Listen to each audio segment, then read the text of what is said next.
अस्सलामुअलैकुम नाज़रीन, मैं हूं महविश तबस्सुम। नाज़रीन, दुनिया के सबसे बड़े खेलों के मुकाबले जैवलिन थ्रो का फाइनल राउंड और रिवायती हरीफ पाकिस्तान और भारत आज आमने सामने होंगे। शायद ही जैवलिन थ्रो को इतनी अहमियत पहले कभी किसी ने दी हो जितना अहम इस खेल को अरशद नदीम ने बना दिया है। एक तो अरशद नदीम की जिद्दोजहद से भरी कहानी है कि वो कैसे अपने बल पर मेरिट पर क्वालिफाई करके ओलंपिक्स तक पहुंचे और फिर फाइनल में क्वालिफाई किया और अब उनका मुकाबला है भारतीय हरीफ से। इस तमाम सूरत हाल में सरहदों की दोनों जानिब एक्साइटमेंट बहुत ज्यादा बढ़ गई है। लोग बेसब्री से इस मुकाबले के मुंतजिर हैं जो पाकिस्तानी वक्त के मुताबिक शाम 4 बजे तय है। और ये मुकाबला इसलिए भी ज्यादा अहमियत हासिल कर गया है क्योंकि 29 साल बाद ये ओलंपिक्स में पाकिस्तान के लिए कोई भी मेडल जीतने का सुनहरी मौका है। इससे पहले 1992 में हमारी हॉकी टीम ने कांसी का तमगा जीता था और उसके बाद कोई भी खिलाड़ी पाकिस्तान के लिए आज तक मेडल नहीं लाया। ऐसा क्यों हुआ? क्यों हम 29 साल से किसी खेल में एक ही तमगा नहीं जीत पाए? आज की ट्रांसमिशन में हम इसी पर बात करेंगे, लेकिन पहले ओलंपिक्स में पाकिस्तानी तारीख पर एक रिपोर्ट आपको दिखाते हैं। रिपोर्ट देखिए फिर बात करेंगे। रिपोर्ट आपने देखी, सारी सूरत हाल पर बात करेंगे। अपने पैनल का तारुफ मैं करवाती चलूं। ओलंपिक्स में पाकिस्तान की नुमाइंदगी करने वाले मायानाज रेसलर इनाम भट्ट साहब हमारे साथ मौजूद हैं, जबकि पंजाब ओलंपिक्स एसोसिएशन की नुमाइंदगी करेंगे इदरीस ख्वाजा साहब, जबकि एथलेटिक एसोसिएशन के सदर अकरम साही भी हमारे साथ मौजूद होंगे और लेजेंडरी ओलंपियन समीउल्लाह खान साहब भी हमें ज्वाइन करेंगे। साथ साथ इनसे बात करेंगे, लेकिन सबसे पहले रेसलर इनाम भट्ट हमारे साथ मौजूद है, उनसे बात करेंगे। इनाम भट्ट साहब, आपने भी ओलंपिक्स में नुमाइंदगी की है पाकिस्तान की। सबसे पहले तो मैं चाहूंगी कि आप अपना एक्सपीरियंस शेयर करें। किस तरह की मुश्किलात का आपको सामना करना पड़ा या फिर आपको बहुत ईजी रहा सब कुछ? सारी अपनी जो एक्सपीरियंस है उस हवाले से हमारे साथ शेयर कीजिएगा। सबसे पहले तो एक चीज़ क्लियर कर दूं कि मैंने अभी तक पाकिस्तान के लिए ओलंपिक में मैं नहीं जा सका, लेकिन मैं अल्हम्दुलिल्लाह 3 दफ़ा वर्ल्ड चैंपियन कर चुका हूं। मैंने वर्ल्ड बीच गेम्स में पाकिस्तान के लिए गोल्ड मेडल जीता और मैं बिल्कुल समझता हूं कि इतने बड़े लेवल पर जाने के लिए प्लेयर्स को बहुत ज़्यादा मुश्किलात का सामना करना पड़ता है। सबसे पहले जो बुनियादी ज़रूरत ये होती है कि जहाँ पर हम रह रहे होते हैं वहाँ पर हमारे पास बुनियादी ज़रूरियात नहीं होती। हम किसी गांव से होते हैं, हम किसी विलेज से हैं या जिस भी हम सिटी से होते हैं वहाँ पर उस तरह से सहूली। तो सबसे पहले एक सिलसिला चलता है अपनी मदद आपके तहत ट्रेनिंग करने का। उसके बाद जब आप किसी लेवल पर आ जाते हैं, 5-4 साल आप लगा लेते हैं, फिर आप किसी प्रोविंस की तरफ से आप नुमाइंदगी करते हैं, उसके बाद फिर आपको कोई डिपार्टमेंट मिलता है और देन एक सिलसिला शुरू होता है कि आप पाकिस्तान के लेवल पर जब आते हैं तो फिर आपको फेडरेशन की तरफ से कोचिंग मिलती है। फिर आपको पाकिस्तान स्पोर्ट्स बोर्ड और जो दीगर अदारे हैं वो आपको सहूलियात फराहम करते हैं। लेकिन एक जैसे अब मैं अरशद की बात करता हूँ या मैं अपनी बात करता हूँ तो अपने एक आबाई शहर, अपने आबाई गांव से निकलकर ओलंपिक लेवल तक जाना, वर्ल्ड लेवल तक जाना, ये एक बहुत बड़ा मुश्किल सफर है, स्पेशली पाकिस्तान में, क्योंकि यहाँ पर उस तरह हमारे पास इंफ्रास्ट्रक्चर नहीं होता, उस तरह हमारे पास वसाइल नहीं होते। हमारी फेडरेशंस हों या हमारे स्पोर्ट्स बोर्ड हों, इनकी ग्रांट्स बहुत ज़्यादा कम होती हैं। इसलिए बहुत एक लंबा प्रोसीजर है और बहुत एक मुश्किल सफ़र है। और मैं समझता हूँ कि बहुत ही कलील जो खिलाड़ी हैं, बहुत ही ऐसे खिलाड़ी जो कि हर चीज़ ख़त्म करके अपनी स्पोर्ट्स में लगा देते हैं, वो चंद सितारे हमें ओलंपिक और वर्ल्ड में नजर आते हैं। ठीक है, चलें इनाम भट्ट, आपसे मजीद भी बात करेंगे। आपने अपना सारा एक्सपीरियंस तो बताया और जिस तरह से आप बता रहे हैं कि बड़ी मुश्किलात का सामना करना पड़ता है क्योंकि छोटे शहरों से आए हुए होते हैं और हुकूमती सतह पर इतनी ज़्यादा इनको पजीराई भी नहीं मिलती। पंजाब ओलंपिक्स एसोसिएशन के सेक्रेटरी ख्वाजा इदरीस साहब हमारे साथ मौजूद हैं, उनसे बात करेंगे। ख्वाजा इदरीस साहब, क्या वजह आपको लगती है कि हमारे मुल्क में टैलेंट तो बहुत ज़्यादा मौजूद है लेकिन उस टैलेंट को उस तरह से आगे आने का मौका नहीं मिलता, हुकूमती सतह पर उस तरह से पजीराई नहीं मिलती? सिर्फ क्रिकेट एक ऐसी चीज़ है जिसके ऊपर हम देखते हैं कि बहुत ज़्यादा उसको पजीराई मिलती है, मीडिया भी बहुत हाईलाइट करता है, लोगों का इंटरेस्ट भी बहुत ज़्यादा होता है, लेकिन क्या वजह है कि इस तरह के जो खेल हैं उनको उस तरह से पाकिस्तान में अप्रिशिएट नहीं किया जाता?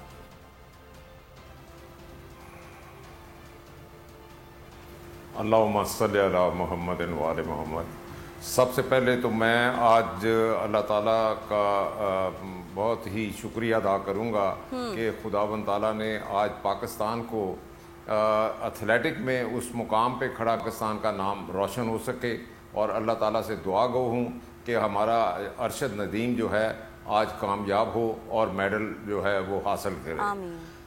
हमारे नो डाउट कि हमारे मुल्क में टैलेंट बहुत ज़्यादा है, टैलेंट की कमी नहीं है, लेकिन यहाँ पे जो चीज़ होनी चाहिए उसका बिल्कुल फुकदान है। कोई गवर्नमेंट भी अब तक जितनी गवर्नमेंटें आई हैं, कोई गवर्नमेंट भी प्रायोरिटी उनके सामने स्पोर्ट्स की कोई प्रायोरिटी नहीं है। किसी भी गवर्नमेंट ने आज तक स्पोर्ट्स को वो अहमियत नहीं दी जो देनी चाहिए। ये हमारा जो कॉन्टीजेंट मुख्तसर कॉन्टीजेंट गया है, यहाँ तो हमारी फेडरेशनों ने उसके ऊपर खुद ज़ाती तौर पे कोई मेहनत की है, ट्रेनिंग की है, तो यहाँ ये अपनी लेवल के ऊपर प्लेयर जो है वो गया है। ये अरशद नदीम बहुत अच्छा प्लेयर है।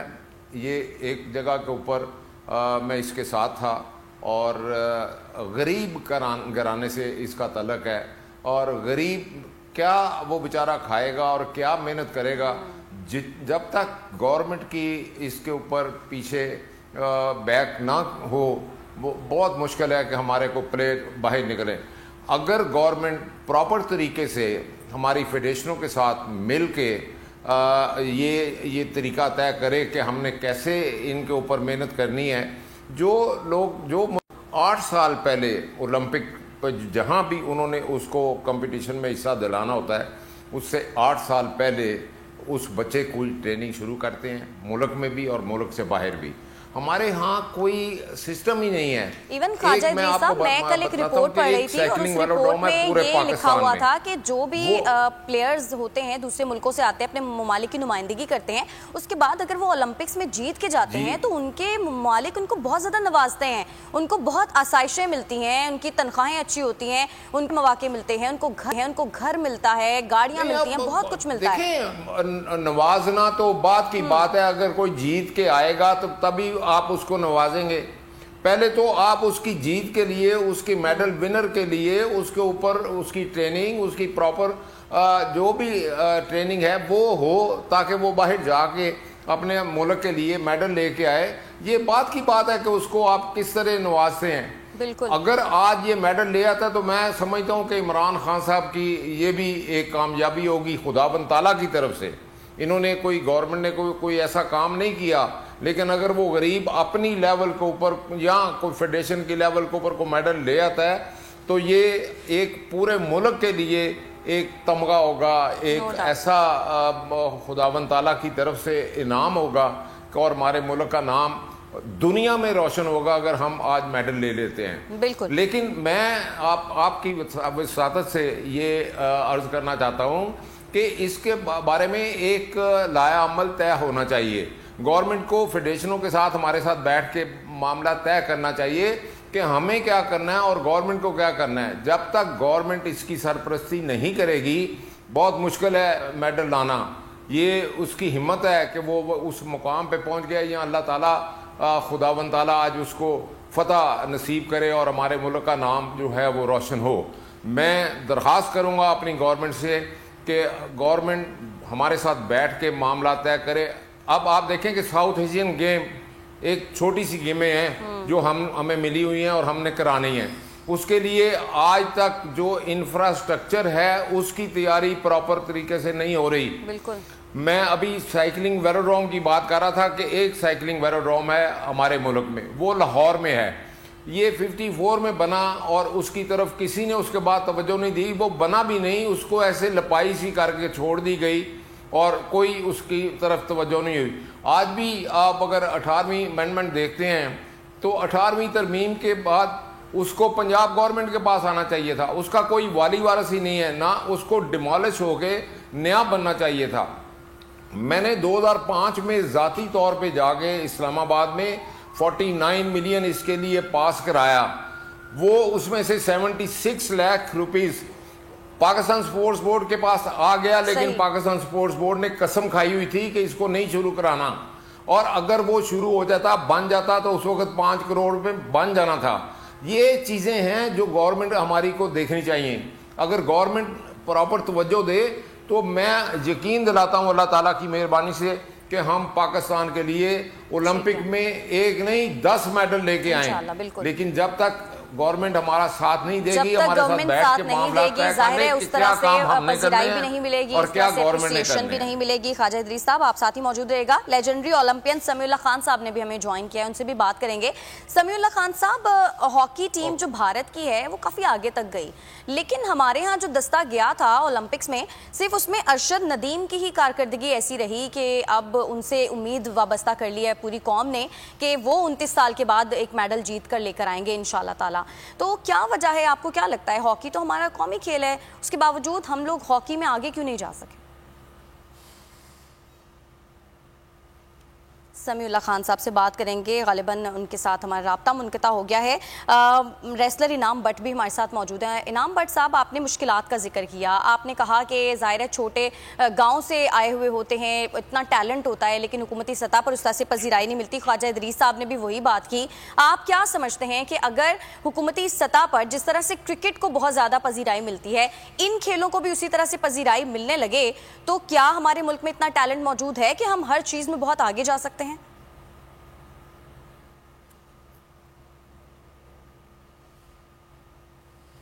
जी इनाम भट्ट साहब। जी बिल्कुल, देखें जिस तरह हम अगर क्रिकेट की बात करते हैं तो उनके पास एक बहुत बड़ा बजट होता है।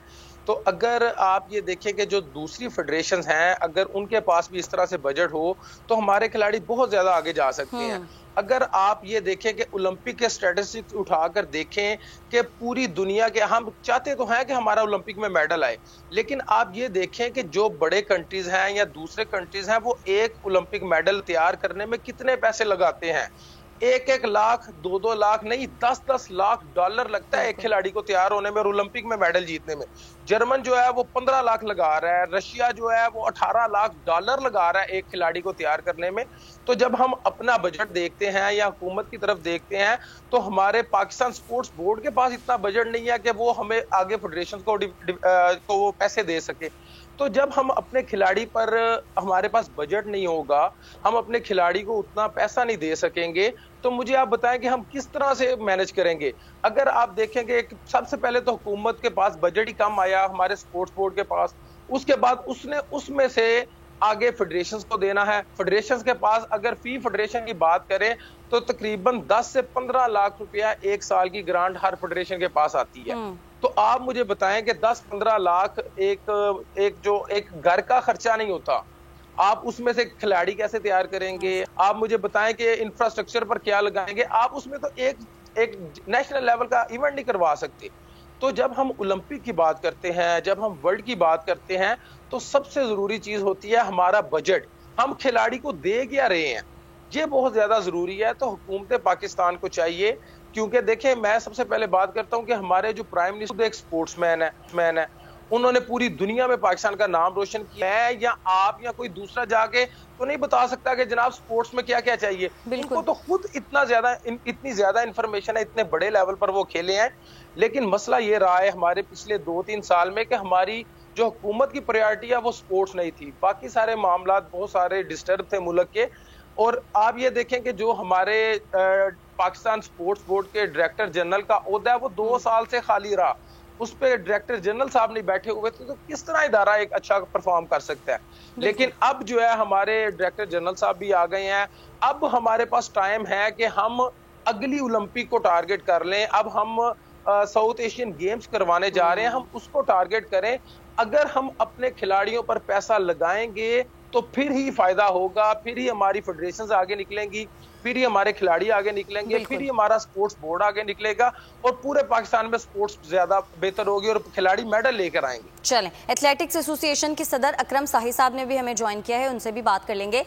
अकरम साही साहब, पहले तो आपसे मैं ये जानना चाहूंगी कि अरशद नदीम जो कि बहुत आगे तक ज़ाहिर है पहुंच गए, इंशाल्लाह ताला उनसे उम्मीदें भी बहुत हैं कि आज वो मेडल जीत भी जाएंगे, पूरी कौम की दुआएं भी उनके साथ हैं। सबसे पहले तो उनकी परफॉर्मेंस के हवाले से थोड़ा सा बताइएगा, अब तक की जो उनकी परफॉर्मेंस रही वो कैसी रही और क्या हम उम्मीद करें कि वाकई आज हम मेडल जीत जाएंगे? थैंक यू वेरी मच जी, बड़ी मेहरबानी आपने मुझे लाइन पे लिया अरशद नदीम के बारे में बात करने के लिए। एक तो मैं आज पूरी कौम का कंसर्न और उनकी सबकी दुआएं अरशद नदीम के साथ, मैं इसका शुक्रिया अदा करना चाहता हूं। पूरी पाकिस्तानी कौम का ये एक बहुत बड़ा जज्बा है हमारे कौम में, और उसका जितना भी हम शुक्रिया अदा करें सब लोगों का वो कम है। मैंने कोच से बात की है, माशाल्लाह दोनों बड़े हाई स्पिरिट्स में हैं और हम बिल्कुल पुर उम्मीद हैं इंशाल्लाह ताला वो पाकिस्तान के लिए इज्जत ऑनर का सबब बनेगा। आज 4 बजे उसका इवेंट है, आज से कुछ 2.5 घंटे अब से कुछ 2.5 घंटे बाद। तो मैं सब पूरी कौम से ये अपील करता हूँ, ये रिक्वेस्ट करता हूँ कि अरशद नदीम के लिए दुआ करें। बाकी रहा कि जी उसका यहाँ तक सफर, ये अल्हम्दुलिल्लाह एक बहुत अच्छा स्पोर्ट्समैन है। इसको हमने 6-7 साल पहले प्रेडिक्ट कर लिया था कि इंशाल्लाह इसको हम ओलंपिक्स पे लेके जाएंगे। सही। लेकिन अकरम साई साहब, मुकाबला बड़ा टक्कर का है, क्योंकि बताया जा रहा है कि इंडिया का जो जेवलिन थ्रो में नीरज चोपड़ा है वो भी कोई कम अच्छा नहीं खेलते और उनकी भी जो थ्रो है वो बड़ी अच्छी है। तो आप क्या समझते हैं कि दोनों के दरमियान किस तरह का मुकाबला आज देखने को मिलेगा, और क्या ये मतलब ऐसा हो सकता है कि नीरज चोपड़ा जीत जाएं? वैसे हम तो दुआ ज़ाहिर करेंगे कि अरशद नदीम ही जीतें, लेकिन कितना सख्त मुकाबला मुतवक्के है?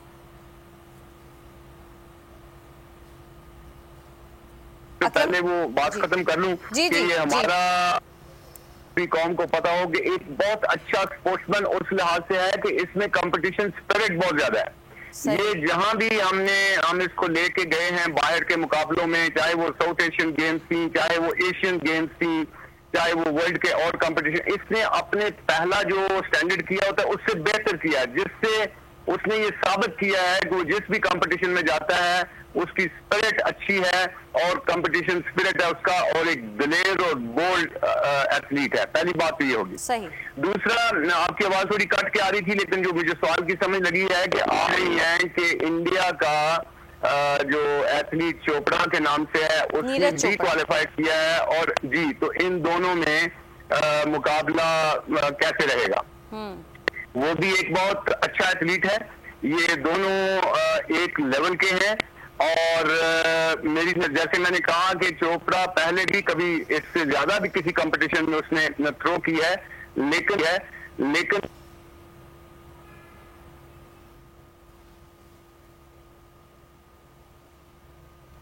जी अकरम साई साहब की आवाज़ हमें नहीं आ रही, गालिबन थोड़ा सा प्रॉब्लम हो गया। ख्वाजा इदरीस साहब से बात कर लेते हैं। ख्वाजा इदरीस साहब, अभी बात कर रहे थे अकरम साई साहब भी, और वो यही बात कर रहे थे कि अरशद नदीम की पर्सनालिटी के हवाले से, उनकी परफॉर्मेंस के हवाले से उन्होंने बात की, लेकिन आपने उससे पहले जो बात की, आपने कहा कि हुकूमती सरपरस्ती अगर मिल जाए खेलों को तो बहुत ज़्यादा फ़रोग मिल सकता है, अप्रिसिएशन की बड़ी ज़रूरत होती है, लेकिन मीडिया का जो किरदार है वो भी बड़ा अहम होता है। मुझे याद नहीं पड़ता कि इससे पहले जेवलिन थ्रो को कोई इतनी ज़्यादा पजीराई मिली हो या इतना ज़्यादा ये हाईलाइट हुआ हो। ये पहली बार ऐसा हुआ है कि जेवलिन थ्रो का नाम बहुत सारे लोगों ने अब सुना है और पता चला है कि ये भी एक कंपटीशन होता है। तो कितनी ज़रूरत है हमें इस तरह के जो कंपटीशंस है या इस तरह के जो खेल हैं उनको फ़रोग देने की, या फिर मीडिया में इन चीज़ों को हाईलाइट करने की?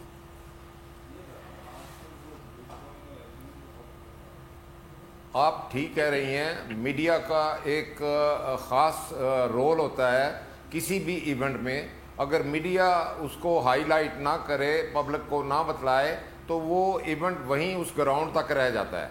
तो मीडिया का भी मैं ज़ाती तौर पे भी और पंजाब ओलंपिक के बिहाफ के ऊपर भी मशकूर हूँ कि मीडिया जो है वो इस कदर हाईलाइट करता है कि लोगों में ये स्पोर्ट्स का शौक़ पैदा होता है।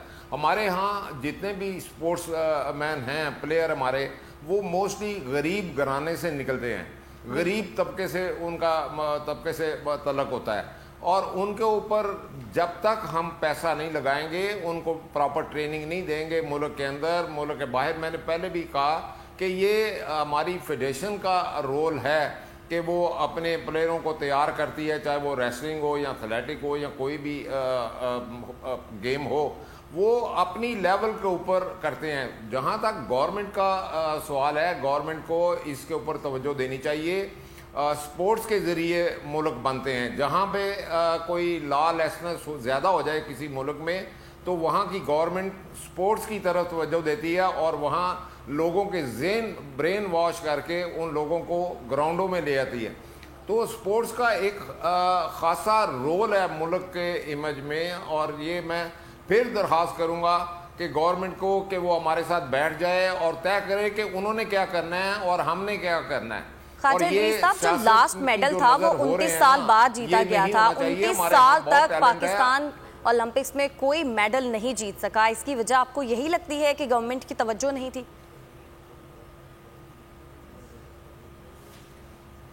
बिल्कुल, जहां गवर्नमेंट ने तवज्जो दी है वहां पे आप देखें कि वो मुल्क चाइना हमारे बाद पीछे था हमारे, अब चाइना टॉप पे जा रहा है। ये कैसे हुआ?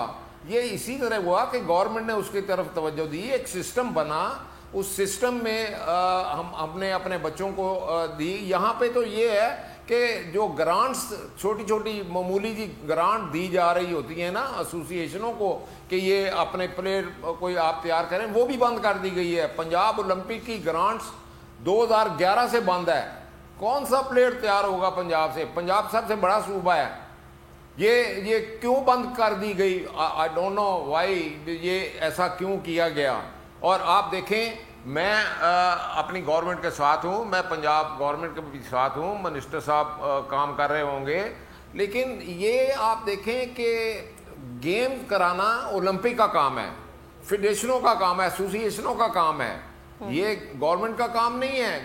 और उनको प्रमोट करना, उनको पीछे से थोड़ी सी पुश करना, फाइनेंशियली हेल्प करना, वो हमारे मुल्क में हो नहीं रहा। सही। जो मुल्क मेडल लेके आते हैं, आप उनकी हिस्ट्री देखें कि वो 8-8, 10-10 साल उस बच्चे के ऊपर मेहनत करते हैं, करोड़ों रुपया लगाते हैं उसके ऊपर, करोड़ों डॉलर लगाते हैं, तब जाके वो मेडल लेके आते हैं। हम बैठे बैठे घर पे कहें, ये बच्चे की, ये अरशद नदीम की अपनी है मेहनत कि वो इस वक्त इस मुकाम पे पहुंच गया कि हम अल्लाह पाक से उसके लिए दुआएं मांग रहे हैं कि वो मेडल लेके आए। तो ये इस तरह नहीं होगा। ये हमारे मुल्क में किसी चीज़ की कमी नहीं है कि हम इसको, मैं इनाम भट्ट की भी की तारीफ करूँगा। इनाम भट्ट के जो भी उसने कहा, मैं उसके साथ हूँ कि ये 10-15 लाख रुपया दे के फेडरेशन को और कह देना कि जी हम बड़ा प्रमोट कर रहे हैं, बैठ के एक मामला तय करें, ये ऐसे काम नहीं चलेगा। बिल्कुल सही है। अच्छा इनाम भट्ट, आपने जिस तरह से अपनी मुश्किलात का भी जिक्र किया, आपने बहुत सारे कॉम्पिटिशन्स में पार्टिसिपेट किया, लेकिन आपने यही बताया कि आपको माली तौर पर भी ज़ाहिर है किसी किस्म की कोई उस तरह से मदद नहीं मिली और उस तरह से पजीराई नहीं मिली, लेकिन जब आप जीत कर आए, क्या आपको तब हुकूमती सतह पर कोई पजीराई मिली? देखिए जी, मैं अगर आपको इंडिविजुअल तौर पर बताता हूं तो अल्हम्दुलिल्लाह जब भी मैं जीत कर आया हूं, कुछ ना कुछ मुझे पाकिस्तान स्पोर्ट्स बोर्ड की तरफ से और दीगर अदारों की तरफ से बिल्कुल पजीराई मिली है। लेकिन अगर हम यहाँ पर बात कर रहे हैं तमाम खिलाड़ियों की, तो आप ये देखें कि इनाम भट्ट को तो आपने दे दिए पैसे, लेकिन जो बाकी खिलाड़ी हैं, अगर हम लमसम की बात करते हैं तो आप ओवरऑल खिलाड़ियों को देखें, ओवरऑल खिलाड़ी उस लेवल पर नहीं जाते। इनाम भट्ट ने 2010 में कॉमनवेल्थ गेम्स में गोल्ड मेडल जीता, आपने उसको 50 लाख दिया। लेकिन मुझे आप ये बताएं कि पिछले अगर 20 सालों की मैं बात करता हूं तो कितने खिलाड़ी कॉमनवेल्थ में गोल्ड मेडल जीते हैं मासवाई इनाम भट्ट के? आपको कोई खिलाड़ी नहीं नजर आएगा। हुकूमत पाकिस्तान ने, पाकिस्तान स्पोर्ट्स बोर्ड ने एक पॉलिसी बनाई हुई है जिसमें कॉमनवेल्थ गेम्स किया जाता, एनकरेज करना चाहिए, इनको ज्यादा अमाउंट देनी चाहिए। बिल्कुल जी। इनाम भट्ट, हुकूमत पाकिस्तान ने, पाकिस्तान स्पोर्ट्स बोर्ड ने एक पॉलिसी बनाई हुई है जिसमें कॉमनवेल्थ गेम्स में गोल्ड मेडल जीतने पर 50 लाख, एशियन गेम्स जीतने पर 50 लाख, साउथ एशियन गेम्स जीतने पर 10 लाख रुपया मिलता है। और ये जो भी खिलाड़ी इस लेवल तक जाते हैं उनको ये अमाउंट मिलती है।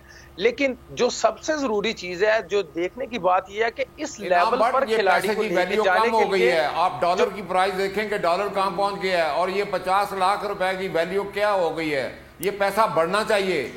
और वो पैसा भी वो बता रहे हैं कि जीतने के बाद आपको जाके मिलता है, यानी कि आपको तैयारी के लिए उससे पहले आपको किसी किस्म की कोई इमदाद नहीं मिलती। जी बिल्कुल, डेफिनेटली ख्वाजा साहब ने जो बात की है बिल्कुल ठीक बात कर रहे हैं। 2010 में जो प्राइस थी उस टाइम 60-62 रुपए का डॉलर था, अब 160-62 का हो गया, तो अब भी वही प्राइस बनी है। लेकिन जो ज्यादा जरूरी चीज है, जो फोकस करने की बात है, वो ये है कि जो हमारे खिलाड़ी इस लेवल तक पहुंच ये जाते हमारा हैं, मुख्तसर सा उनको ये कॉन्टिजेंट प्राइस मनी मिलती है। है। ये टोक्यो ओलंपिक में हमारे टोटल कितने प्लेयर गए हैं और गवर्नमेंट ने कितना उनका कैंप लगाया, कितनी उनकी तैयारी करके भेजी है। ये वो बेचारे प्लेयर अपने लेवल के ऊपर ही तैयार होकर ट्रेनिंग करके गए हैं, खुद ही गए। बिल्कुल। चले अकरम साई साहब से भी बात कर लेते हैं। अकरम साई साहब, आप मुझे सुन सकते हैं? आवाज आ रही है आपको? अकरम साई साहब, आपको आवाज आ रही है? जी आ रही है। अच्छा अकरम साई साहब, ये जिस तरह से ख्वाजा इदरीस साहब भी बात कर रहे थे कि बहुत सारे प्लेयर्स हमारे तो गए हैं टोक्यो ओलंपिक्स में, लेकिन अरशद नदीम ही वाहिद एक ऐसे हैं जो कि इतने आगे तक गए। लेकिन जितना भी पूरा दस्ता पाकिस्तान का वहां गया था, उनको क्या हुकूमत की तरफ से किसी किस्म का कोई भी पजीराई मिली थी या किसी किस्म की कोई ऐसी चीजें उनके साथ थी, कोचेज उनको दिए गए हों, उनकी ट्रेनिंग की हो? कोई भी ऐसा खिलाड़ी आपकी नजर में है जिसको हुकूमत की तरफ से इतना ज्यादा अप्रिशिएट करके आगे भेजा गया हो? मैं जी आपसे ये कहूं कि आज के दिन के हवाले से मैं फ्रैंकली ज़ाती तौर पे कोई ऐसी बात नहीं करना चाहता जिससे कोई कंट्रोवर्सी हो या ऐसी कोई ब्लेम गेम हो। मैं आज ज़ाती तौर पे एथलेटिक फेडरेशन के प्रेसिडेंट की हैसियत में बहुत खुश हूँ जहाँ तक हमारा बच्चा अरशद नदीम पहुँचा हुआ है। मेरी पूरी एथलेटिक फेडरेशन इस पे खुश है। बहुत सारी चीजें बातें करने की हैं। अब सिर्फ मैं तो ये कह रहा हूँ आपसे भी और पूरी कौम से कि उसके लिए दुआ करें। अकरम साई साहब, वो तो हम भी बहुत खुश हैं, लेकिन हम सिर्फ ये बात कर रहे हैं कि जैसे देखिए हॉकी हमारा कौमी खेल है, लेकिन हॉकी में इंडिया की टीम फिर भी बहुत आगे तक चली गई, लेकिन हमारी टीम नहीं जा सकी। क्या वजह इसकी है आपको नजर आती है कि हॉकी में जो कि हमारा कौमी खेल है उसमें हमारी टीम इतनी पीछे? इस पे मैं ये जरूर कहना चाहूंगा कि यहाँ पे हमारे यहाँ हर बंदा हर चीज पे कमेंट करने को तैयारी करके गए हैं, उनके कैंप लगे थे, उन्होंने उनके ऊपर अपने प्लेयरों के ऊपर पैसा लगाया है। आपको ये होगी कि हॉकी से बात कर लीजिएगा, वो आपको बताएंगे कि इसकी क्या वजह है। मेरे से आप एथलेटिक्स की बात करें और मैं आपको हर चीज बताने को तैयार हूँ। दूसरों को इल्जाम लगाना, दूसरों को क्रिटिसाइज करना, चाहे वो गवर्नमेंट हो, चाहे वो स्पोर्ट्स बोर्ड हो, चाहे वो बड़ा आसान है। आप अपनी बात करें। हमने साबित कर दिया एथलेटिक फेडरेशन ने अल्लाह की मेहरबानी से कि अगर आप मेहनत करेंगे तो जो भी हालात है, ये सब हालात जो इनाम ने भी बात की है, इदरीस खाया साहब ने बात की है, ये सब बातें ठीक हैं। लेकिन इस सारे के बावजूद एथलेटिक्स फेडरेशन इस काबिल हुई है पिछले 7-8 साल की मेहनत करके कि हम कम से कम एक बच्चे को उस लेवल पे ले गए हैं। सबको अपना काम मेहनत से करना चाहिए। हम गवर्नमेंट के साथ हैं, हम गवर्नमेंट के खिलाफ नहीं हैं। लेकिन अकरम साई साहब, टैलेंट तो हमारे मुल्क में बहुत ज्यादा मौजूद है। हमारा सिर्फ एक खिलाड़ी ही इतना आगे तक क्यों जा सका? रिक्वेस्ट है, हम अपनी गवर्नमेंट के खिलाफ नहीं है, हम कोई बात उनके खिलाफ नहीं करना चाहते, लेकिन हम चाहते हैं कि एक लाया अमल तय हो जाए कि हमने क्या करना है, फेडरेशनों ने क्या करना है और गवर्नमेंट ने क्या करना है। हमारे साथ तय कर ले मामला, हम बच्चों को तैयार करना चाहते हैं। बिल्कुल अकरम साई साहब, ये जो ख्वाजा इदरीस साहब बात कर रहे हैं वो कह रहे हैं कि वो भी कोई अपनी गवर्नमेंट के खिलाफ थोड़ी है, ना हम अपनी गवर्नमेंट के खिलाफ है, लेकिन हम सिर्फ ये बात कर रहे हैं कि जिस तरह से क्रिकेट को इतनी ज्यादा पजीराई मिलती है, तो बाकी ये जो छोटे छोटे खेल हैं उनको उस तरह से पजीराई क्यों नहीं मिलती? जी ये बिल्कुल से इदरीस ख्वाजा साहब ठीक कह रहे हैं और ना ही उन्होंने कोई गवर्नमेंट के खिलाफ बात की है, ना किसी ने कहा है कि उन्होंने की है जी। ये गवर्नमेंट के खिलाफ या उसकी बात नहीं है। ये चूंकि स्पोर्ट्समैन है, इनाम भी आपके पास बैठा हुआ है, उस लेवल का स्पोर्ट्समैन है। मैं खुद से पाकिस्तान का चैंपियन और रिकॉर्ड होल्डर रहा हूँ, इस वजह से ही एथलेटिक्स का प्रेसिडेंट हूँ। मैं ये सब चीजें समझता हूँ और इस सब का असल में चूंकि हमारी स्टेक्स है ना सबकी, हमें तकलीफ होती है ना एक चीज जो नहीं बेहतर हो रही, तो इसलिए उसको इस क्रिटिसिज्म को पॉजिटिव कंस्ट्रक्टिव यानी आगे उसकी बेहतरी के लिए बात होती है। तो कोई गवर्नमेंट के खिलाफ, मैंने नहीं कहा कि ये गवर्नमेंट के खिलाफ बात कर रहे हैं, वो खुद भी कह रहे हैं गवर्नमेंट के खिलाफ की क्या बात है। गवर्नमेंट है तो हम हैं, ये गवर्नमेंट हमारी है, हमने ही गवर्नमेंट को खुद इलेक्ट किया हुआ है, हमने ही इसकी रिस्पेक्ट करनी है। हमारा तो ये लेकिन अकरम साई साहब, मीडिया का काम होता है कि मीडिया इस तरह की चीजों को हाईलाइट करे ताकि ऐसी चीजों को पजीराई मिले। जैसा कि मैंने पहले भी बात की कि जेवलिन थ्रो का नाम इससे पहले मेरे जैसे बहुत सारे लोगों ने सुना नहीं था। इस बार मीडिया में ये चीज आई, बात हुई इस बारे में, उसके बाद ही इस चीज के बारे में पता चला, नॉलेज आई। तो इस तरह के बहुत सारे और खेल भी होंगे जिनका हमें पता ही नहीं है। तो अगर हुकूमती सतह पर एप्रिसिएशन मिले, ऐसे प्लेयर्स को आगे आने का मौका मिले, तो हमारा मुल्क बहुत आगे तरक्की कर सकता है स्पोर्ट्स में। बिल्कुल कर सकता है, सही है, मैं टोटली आपसे इत्तेफाक करता हूँ, सही है ये। जो बाकी भी प्लेयर हमारे गए हैं, क्वालिफाई करके गए हैं, वर्ल्ड ओलंपिक के लिए क्वालिफाई करके हमारे प्लेयर वहां पे गए हैं। अगर उनके ऊपर भी जरा थोड़ी सी मेहनत हो जाती तो उनका नाम भी वो जो है वो इस लिस्ट में आ जाता कंपटीशन में। तो क्या वजह आपको? नहीं करता कि बाकी क्वालिफाई करके गए हैं। अरशद नदीम क्वालिफाई करके गया है और 3 बच्चे राइफल शूटिंग के क्वालिफाई करके, बाकी वाइल्ड कार्ड पे गए हैं। ये जो फैक्ट है वो फैक्ट स्टेट करना चाहिए। बिल्कुल किया है। अरशद नदीम को मैं जाती तौर पे जानता हूँ, मेरे साथ वो रहा है। अरशद नदीम तो अपने बलबूते पे गए ना, वो तो बिल्कुल मेरिट पे गए हैं। मैं तो ये कह रहा हूँ कि फैक्ट जो है उसको बयान करना चाहिए। फैक्ट ये है कि अरशद नदीम और 3 बच्चे राइफल शूटिंग के ये क्वालिफाई करके गए हैं, बाकी वाइल्ड कार्ड पे गए। मैं तो ये फैक्ट बयान कर रहा हूँ, ये फैक्ट है, ये रिकॉर्ड है, इसको उस तरह ही बयान करना चाहिए। इसमें ना किसी की कोई अकरम साहब जो वाइल्ड कार्ड के ऊपर भी गए हैं उनमें भी शौक तो था ना, टैलेंट तो उनमें भी कहीं ना कहीं मौजूद था। तो अगर उनको हमारे थोड़ी सी तवज्जो मिल जाती, जो पोजीशन है, हाँ, क्या वो कम थी? ये बच्चे जो वाइल्ड कार्ड पे जाते हैं, मकसद ये होता है क्या वो कम थी, उसको आप इग्नोर करेंगे? जी अकरम साहब। हाँ जी, मैं कह रहा हूँ कि वो बिल्कुल से आप दुरुस्त कह रही हैं कि जो बच्चे हमारे वाइल्ड कार्ड के बीच जाते हैं, मकसद क्या होता है कि अगर इस वक्त वो मेडल विनिंग पोजीशन में नहीं भी हैं तो वो इनकरेज हो जाएं, नेक्स्ट टाइम के लिए तैयारी करें, वो उस लेवल का इवेंट देखें, उसका एक अपने, मैं वो नहीं कह रहा कि वो कोई नेगेटिव, मैं तो एक जो स्टेटमेंट थी उसको करेक्ट किया है कि करेक्ट स्टेटमेंट जो है वो ये है। और जिन लोगों ने मतलब एथलेटिक्स के अलावा, जेवलिन के अलावा राइफल शूटिंग ने क्वालिफाई किया है, मैंने उनको भी अप्रिशिएट किया, कांग्रेचुलेट किया है राइफल शूटिंग फेडरेशन को, ताकि बाकी लोग भी, और बाकियों पे कोई वो क्रिटिसिज्म नहीं है, मतलब ये है कि बाकी भी मेहनत करके तो इस लेवल तक आए, जो इस लेवल तक आने के लिए चीजें चाहिए, जो लोग पॉइंट आउट कर रहे हैं, जैसे अभी आपके सामने इदरीस ख्वाजा साहब या इनाम भट्ट साहब कह रहे हैं, ये सब चीजें जो हैं, ये मकसद जैसे आपने कहा कि गवर्नमेंट का या जो भी कोई स्पोर्ट्स के साथ मुंसलिक है, उनकी तवज्जो दिलाने का मकसद है कि भाई मजीद इसमें प्रमोट कैसे हो सकते हैं, क्योंकि हम स्पोर्ट्समैन हैं, ये दोनों भी स्पोर्ट्समैन हैं। हमें, जैसे मैंने कहा कि हमारा ये पैशन है, हमें तकलीफ हो रही है कि जी पाकिस्तान 22-23 करोड़ के हम मुल्क हैं, एक न्यूक्लियर पावर हैं अल्लाह की मेहरबानी से, तो हमारी स्पोर्ट्स में ये खस्ता हाली क्यों है? इसको इम्प्रूव करने के लिए बात हो रही है, जो भी करता है और उसको अप्रिशिएट करना चाहिए। सही। अच्छा, अरशद नदीम साहब के बारे में मैं पढ़ रही थी और मुझे ये पता चला मियां चन्नू से उनका ताल्लुक है, एक छोटे गांव से वो आगे आए, तो उनकी जो पूरी स्ट्रगल रही, जाहिर है आप एथलेटिक फेडरेशन के सदर हैं, आपके भी इल्म में होगा कि उन्होंने किस तरह से स्ट्रगल की यहाँ तक आने के लिए, तो थोड़ा सा आप उनकी स्ट्रगल के बारे में बताएंगे ताकि हमारे जो नौजवान नस्ल जो सुन रही है, जिनके अंदर इस तरह का शौक है, उनको इससे थोड़ी सा एप्रिसिएशन मिले और उनके अंदर भी ये जज्बा आए कि वो भी आगे जा सकते हैं। जी बिल्कुल ठीक है, ये बहुत अच्छा आपने सवाल किया। ये बड़ा जरूरी है कि हमारे बच्चों को ये पता चले कि उस लेवल तक पहुंचने के लिए क्या करना पड़ता है, तो ये बहुत बड़ा इंसेंटिव होगा। ये बच्चा जैसे आपने कहा एक हम्बल सी बैकग्राउंड से है, मियां चन्नू से है, इसको नीचे कोई डिस्ट्रिक्ट डिवीजन लेवल के जो कंपटीशन हुआ वहां से किसी ने पिक किया, किसी कोच ने इसको वहां से पिक करके वो ले आए। जब ये फेडरेशन के पास आया तो जाहिर है आज माशाल्लाह ये कोई 87 मीटर्स जेवलिन फेंक रहा है, तो उस वक्त स्टैंडर्ड जो है वो कोई 60-65 मीटर के लगभग था।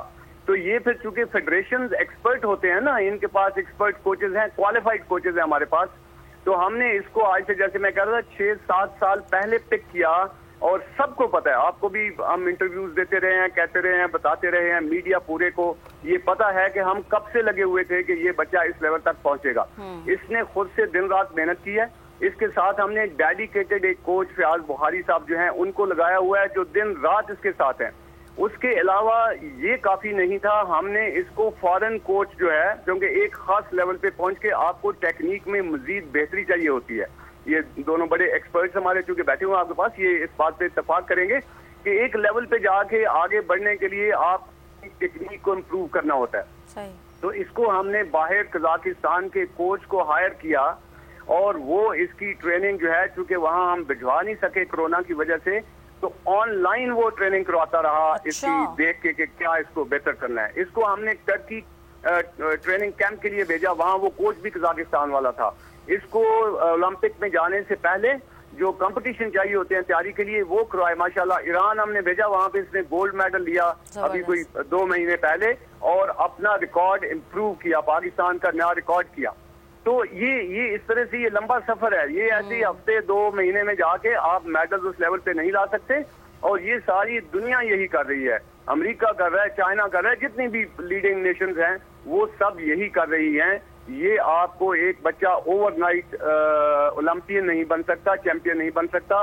ये मिनिमम 8-10 सालों की मेहनत है बच्चे की अपनी, उसकी फेडरेशन की, और साथ में जो सपोर्ट करने वाले लोग हैं, जैसे बात हो रही है गवर्नमेंट की सपोर्ट होनी चाहिए, तो तब ये जाके बात बनी। सही, चले इनाम भट्ट से भी मालूम करते हैं कि उनकी सारी स्ट्रगल क्या रही। इनाम भट्ट, मैं चाहूंगी कि आप भी जरा थोड़ी सी अपनी स्ट्रगल के बारे में बताएं, अपनी जो अचीवमेंट्स थी उनके बारे में थोड़ा सा बताएं, ताकि हमारी जो नौजवान नस्ल जिनके जहन में सिर्फ यही है कि चूंकि गवर्नमेंट की पजीराई हासिल नहीं है, गवर्नमेंट सपोर्ट नहीं करेगी तो हम आगे नहीं जा सकते, उनके जहनों से ये बात निकले।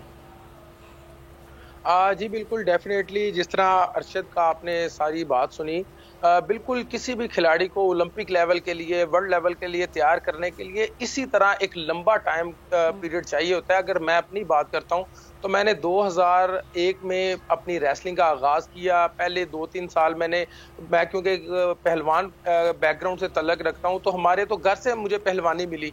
तो अल्हम्दुलिल्लाह पहले जब मैंने स्टार्ट किया तो पहले 2-3 साल मैंने जब प्रैक्टिस की तो मैं अंडर 16 पाकिस्तान का चैंपियन बना।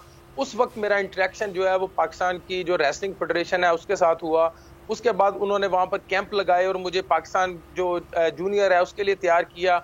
और अल्हम्दुलिल्लाह 2009 में मैं जूनियर ही था और मेरा नेशनल कैंप में नाम आ गया पाकिस्तान के लिए। 2010 में जो कॉमनवेल्थ गेम्स होनी थी वो उस वक्त मैं जूनियर ही था और पहली दफ़ा पाकिस्तान के लिए मैंने वहाँ पर गया। मेरा पहला इंटरनेशनल मुकाबला था जो कि इंडिया में हुआ था और 40 साल बाद मैंने पाकिस्तान का रिकॉर्ड ब्रेक किया और पाकिस्तान के लिए इंडियन सरजमीन पर कॉमनवेल्थ गेम्स में इंडिया के खिलाड़ी को हराकर मैंने गोल्ड मेडल जीता और अपने इंटरनेशनल करियर का आगाज किया। उसके बाद से ऑनवर्ड मैं काफ़ी सारे मुकाबले जीत चुका हूँ। 2014 में मैंने एशियन बीच गेम्स में मेडल जीता, 2016 में एशियन बीच गेम्स में गोल्ड मेडल जीता, फिर 2017 में मैंने पाकिस्तान की तारीख का पहला वर्ल्ड चैंपियनशिप का टाइटल जीता। अगर मैं रेसलिंग के वर्ल्ड चैंपियनशिप की बात करता हूं तो मुझसे पहले गामा पहलवान जी का आपने नाम सुना होगा। जब इंडिया और पाकिस्तान इकट्ठे थे उस टाइम गामा पहलवान जी ने 1910 में रेसलिंग में गोल्ड मेडल जीता था और उनके बाद 2017 में मैंने 107 साल बाद इस सरजमीन पर गोल्ड मेडल जीता। 2018 में मैंने कॉमनवेल्थ गेम्स में दूसरा गोल्ड जीतकर पाकिस्तान के लिए ये रिकॉर्ड बनाया। 2018 में दोबारा मैंने वर्ल्ड चैंपियनशिप का टाइटल जीता। 2019 में वर्ल्ड बीच गेम्स हुई जिसके लिए मैंने सबसे पहले मैं वो वाहिद पाकिस्तानी था जिसने पूरे पाकिस्तान से क्वालिफाई किया और मैं अकेला बंदा वहां पर गया और वहां पर जाके अल्हम्दुलिल्लाह मैंने पाकिस्तान के लिए वर्ल्ड बीच गेम्स में गोल्ड मेडल जीता और पाकिस्तान के लिए एक ये भी रिकॉर्ड है कि मैं 3 दफा वर्ल्ड चैंपियन बन के पाकिस्तान के लिए मैंने हैट्रिक मुकम्मल की है। तो इस सारे सफर में आपके पास बहुत सारे इदारे आते हैं, आपको बहुत ज्यादा लोग सपोर्ट करने के लिए आते हैं, फिर ही आप इस लेवल पे बनते हैं। जब आप बचपन में आपको आपकी फैमिली सपोर्ट करती है, देन उसके बाद प्रोविंस लेवल आ जाता है, उसके बाद जो आपकी नेशनल फेडरेशन होती है वो आपको सपोर्ट करती है। उसके बाद जब आप इंटरनेशनल लेवल पर जाते हैं फिर आपके जो बड़े इदारे हैं, Pakistan sports board, Pakistan Olympic association, ये आपको लुक आफ्टर करते हैं, इंटरनेशनल ट्रेनिंग होती है। तो इन तमाम प्रोसीजर से गुजर के और आपका 10 से 15 साल जब आप एक फील्ड में गुजारते हैं तो फिर एक वर्ल्ड लेवल का खिलाड़ी तैयार होता है।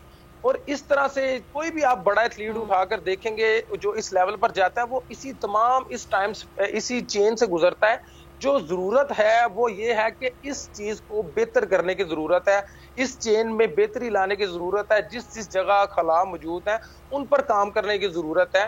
तो अगर यही जो कैंप है हमारे ये थोड़े से ज्यादा लगने शुरू हो जाएं, अगर हम अपने खिलाड़ियों को इवेंट से 2 माह 3 माह पहले कैंप लगाते हैं, इसकी बजाय अगर हम अपने खिलाड़ियों को 4 साल या 8 साल का प्लान करें, क्योंकि जितनी बड़ी नेशंस की हम बात करते हैं या देखते हैं तो वो 4 से 8 साल का प्लान करती हैं। कम से कम जो उनके एलीट एथलीट होते हैं उनको वो नेक्स्ट ओलंपिक के लिए तैयार करते हैं और जो उनके यंग जनरेशन होती है उनको वो अगली आने वाली ओलंपिक के लिए 8 साल कोर्स में डालते हैं, 8 साल की प्लानिंग करते हैं। तो इस लेवल पर जब आप कोशिश करते हैं तो फिर आप बड़े लेवल पर जाते हैं। तो जरूरत सिर्फ इस बात की है कि हम अपनी पिछली जो गलतियां हैं उनको देखें और उनसे अब बेहतरी वाली पोजीशन लेके आए, बेहतर करने की कोशिश करें। क्योंकि अभी जो नेक्स्ट ईयर 2022 में हमारी कॉमनवेल्थ गेम्स हैं, 2022 में हमारी एशियन गेम्स हैं, 2023 में हम साउथ एशियन गेम्स पाकिस्तान में करवाने जा रहे हैं। तो जरूरत यह है कि ज्यादा सपोर्ट की जरूरत है खिलाड़ियों को, ज्यादा इवेंट आ रहे हैं। हुकूमत पाकिस्तान को चाहिए कि वो तमाम जो फेडरेशन है उनके फंड्स को ज्यादा करे, पाकिस्तान स्पोर्ट्स बोर्ड के फंड को ज्यादा करे, ताकि जब पैसे ज्यादा होंगे तो पाकिस्तान स्पोर्ट्स बोर्ड अच्छे कैंप लगाएगा, अच्छे जो है वो एनवायरनमेंट प्रोवाइड किया जाएगा, फेडरेशन को बजट अच्छा मिलेगा तो वो इंटरनेशनल कोचेस को हायर करेंगे, तो ओवरऑल गेम जो है वो बहुत ज्यादा बेहतर होगी। तो ये एक बड़ा अच्छा टाइम है। हमारी गवर्नमेंट को चाहिए कि वो स्पोर्ट्स को अब अपनी प्रायोरिटी बनाए, क्योंकि जो खिलाड़ी एम्बेसडर होता है पूरी दुनिया में आपका जाता है, जब एक खिलाड़ी जीतता है, जैसे अब इंशाल्लाह हमारा अरशद नदीम पाकिस्तान के लिए मेडल जीतेगा, तो पूरी दुनिया में पता चलेगा कि हमारा पाकिस्तान एक कितना अच्छा मुल्क है। यहाँ पे टेररिस्ट नहीं बनते, यहाँ पर अरशद नदीम बनते हैं, यहाँ पर इनाम भट्ट बनते हैं, यहाँ पर तलहा तालिब बनते हैं। तो जरूरत यह है कि अपने जो हमारे एम्बेसडर हैं उनको प्रमोट करने की जरूरत है और स्पोर्ट्स को तरजीह बनाने की जरूरत है। ठीक है। अच्छा ख्वाजा इदरीस साहब, आपने भी जिस तरह से जिक्र किया था कि हमारा एक पूरा पाकिस्तानी दस्ता गया था जिसने नुमाइंदगी की थी टोक्यो ओलंपिक्स में, लेकिन सिर्फ अरशद नदीम ही आगे जा सके। क्या वजह आपको लगती है कि और किसी भी खेल में उस तरह से हमारे जो प्लेयर्स हैं वो आगे नहीं जा सके? क्या इसकी वजह सिर्फ यही है कि उनको प्रॉपर ट्रेनिंग नहीं मिली, उनके पास कोचेज नहीं थे उस तरह से? लेकिन अरशद नदीम भी तो आगे गए हैं, वो अपने बलबूते पे गए हैं। देखिए जी, हमें इस बारे में सोचना होगा कि हमारे मुल्क में स्पोर्ट्स की डिक्लाइन क्यों है। स्पोर्ट्स की नर्सरी ग्रास रूट लेवल जो है वो है स्कूल और कॉलेज। स्कूलों कॉलेजों में गेमें होती थी, वहाँ स्पोर्ट्स टीचर होते थे, बाकायदा उनकी ट्रेनिंग होती थी। और उसके बाद ये हुआ कि जहाँ जिस स्कूल और कॉलेज में ग्राउंड थी वहाँ कमरे बना के क्लासरूम बना दिए गए और एक इनकम का जरिया बना दिया गया। और स्कूलों कॉलेजों में ये हमारी नर्सरी ख़त्म हो गई, हमारे ग्रास रूट लेवल पे जो स्पोर्ट्स थी वो ख़त्म हो गई। और पंजाब ओलंपिक ने आज से को 8-9 साल पहले ये सिलसिला दोबारा शुरू किया और inter school inter college games कराई कि यहाँ पे गेम्स होंगी तो बच्चों में शौक़ होगा, स्कूलों कॉलेजों में गेम होनी चाहिए, ताकि यहाँ से हमारे प्लेयर आगे ऊपर आएँ और रिप्लेस करें अच्छे सीनियर प्लेयर को। तो जब तक ये हम अपना बैठ के कोई प्रॉपर तरीकाकार नहीं अपनाएंगे बड़ा मुश्किल है। ये सही साहब ने बिल्कुल ठीक कहा कि 8-10 साल लगते हैं। जो भी मुल्क मेडल लेके आ रहे हैं वो स्पोर्ट्स पर्सन को, बच्चे को 8 साल पहले ओलंपिक में अगर उन्होंने कंपटीशन में हिस्सा दिलाना है तो 8-10 साल पहले वो बच्चे को पकड़ लेते हैं और उसकी ट्रेनिंग कराते हैं। हमारे यहाँ स्कूलों कॉलेजों में भी गेमें ख़त्म हो गई हैं। हमें बैठ के ये चीज़ें सारी तय करना होंगी कि हम इसको स्पोर्ट्स को प्रमोट कैसे करेंगे। इसमें हमें अपनी गवर्नमेंट का तावन चाहिए। हमें अब गवर्नमेंट के साथ बैठ के ये मामला तय करने हैं और स्कूलों कॉलेजों में जो गेमें हैं वो दोबारा रिवाइव होंगी और बच्चों में शौक़ पैदा होगा, ताकि हमारे प्लेयर आगे आ सकें और वो आगे आके कंपटीशन में हिस्सा लेंगे और अच्छे रिजल्ट देंगे। जब तक ये नहीं होगा बड़ा मुश्किल हो जाएगा हमारे लिए। सही। अकरम साई साहब, इत्तेफाक करते हैं ख्वाजा इदरीस साहब की बात से। वो ये कहते हैं कि स्कूल्स और कॉलेजेस में बड़ी ज़रूरत है इस चीज़ की कि दोबारा से खेल स्टार्ट किए जाएं, ताकि बच्चों में जो टैलेंट है वो शुरू से ही सामने आ सके, बच्चों को पता हो कि उनके अंदर क्या टैलेंट छुपा हुआ है। ये इदरीस साहब ने बहुत अच्छी बात की है। मैं पहले भी जैसे कह चुका हूँ कि इदरीस ख्वाजा साहब उन लोगों में से हैं पाकिस्तान की स्पोर्ट्स में जिन्होंने अपनी जिंदगी का बहुत बड़ा हिस्सा स्पोर्ट्स में गुजारा है। इनका बड़ा एक्सपीरियंस है और ये बड़ी अच्छी इन्होंने बात की है। एक फंडामेंटल चीज है स्पोर्ट्स की बेहतरी के लिए, क्योंकि जब तक देखिए हम बात करते हैं कि 22-23 करोड़ अवाम है, हम 22-23 करोड़ अवाम तो हैं, लेकिन किसी भी गेम को आप उठा के देख लीजिएगा उसमें कोई 1000 से 2000 से ज्यादा बच्चा नहीं है जो आपकी स्पोर्ट्स कर रहा है, कोई भी स्पोर्ट्स। तो जब आप असल में 1000-2000 से सिलेक्शन करके जाके अमेरिका से, रूस से, चाइना से जो अरबों की आबादी है उनके साथ जाके कम्पीट कर रहे हैं, तो हमें ये जब स्कूल लेवल पे जैसे इदरीस साहब ने कहा जब आप वहां करवाएंगे, जो कि पूरी दुनिया करवा रही है, ये कोई नॉवल आइडिया नहीं हम आपको दे रहे, सबको ये पता है कि पूरी दुनिया करवा रही है, वो सही जगह है, वो सही एज है, वहाँ से हर बच्चा जो ये डेवलप्ड कंट्रीज हैं जो इस वक्त लीडिंग हैं, वहाँ पे हर बच्चे को वो गेम करवाते हैं, उसका पोटेंशियल देखते हैं किस गेम के लिए है, वहाँ से पिक करते हैं और वहाँ से शुरू करते हैं। देख रहा था एथलेटिक्स के हवाले से कि हमारे जो गोल्ड मेडल जीतने वाले चंद लोग जो है, मैंने देखा कि ये 17 ईयर्स का है। इसका मतलब क्या है कि अगर उसने 10 साल पहले शुरू किया था तो 7-8 साल में किसी ने उसको पिक किया और 17 ईयर्स में वो ओलंपिक का गोल्ड मेडल जीत रहा है। मैं यहाँ पे एक चीज कह दूं, अभी दोबारा चूंकि आपके प्रोग्राम के हवाले से ये टाइम मुमकिन है दोबारा और भी एक्सपर्ट्स बैठे हैं, आप उनसे पूछ रहे हैं, तो मैं एक क्लोजिंग चीज कहना चाहता हूँ, ये काइंडली इसको जरूर नोट कीजिएगा, ये पैगाम पूरे पाकिस्तान में जाना चाहिए। मेरा ये ईमान है कि हम कहीं भी कोई प्रोग्रेस नहीं कर सकते जब तक कि जो लोग इसमें इन्वॉल्व हैं, फर्स्ट ऑफ ऑल वो किरदार वाले लोग होने चाहिए, उनका किरदार होना चाहिए। दूसरी बात, उनमें काबिलियत होनी चाहिए।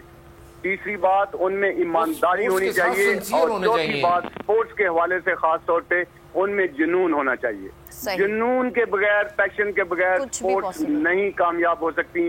जो मर्जी आप सिस्टम बनाते रहें, अपनी SOPs इंप्रूव करते रहें, जो मर्जी कहें, यहाँ पे लोग जुनूनी होने चाहिए। और ये जुनूनी है, फॉर एग्जाम्पल जो आपके पास इनाम बैठा हुआ है, जो हमारा लड़का उधर गया हुआ है, किसी भी हालात में इन्होंने जुनून के तौर पे अपनी गेम को लेके चले हैं और उसका रिजल्ट निकलता है।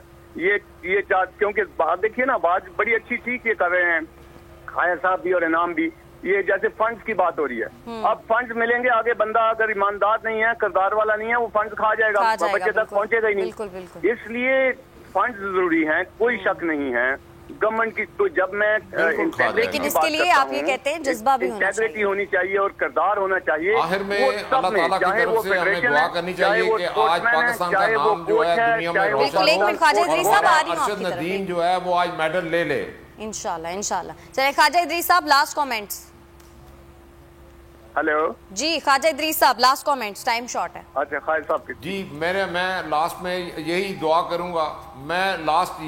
करूंगा, कि हम पूरी कौम को अभी टाइम है 2 घंटे, अल्लाह ताला की तरफ से दुआ करनी चाहिए कि खुदाबंद ताला पाकिस्तान को इज्जत दे और फतह दे और आज पाकिस्तान का नाम जो है वो पूरी दुनिया में रोशन हो। ये स्पोर्ट्स की वजह से पाकिस्तान का नाम भी रोशन होगा इंशाल्लाह। चलें, टाइम शॉर्ट है इनाम बट आप भी लास्ट कमेंट्स दे दें अरशद नदीम के हवाले से, उनको थोड़ा गुड लक कह दें क्योंकि सिर्फ 2 घंटे अब तो रह गए हैं।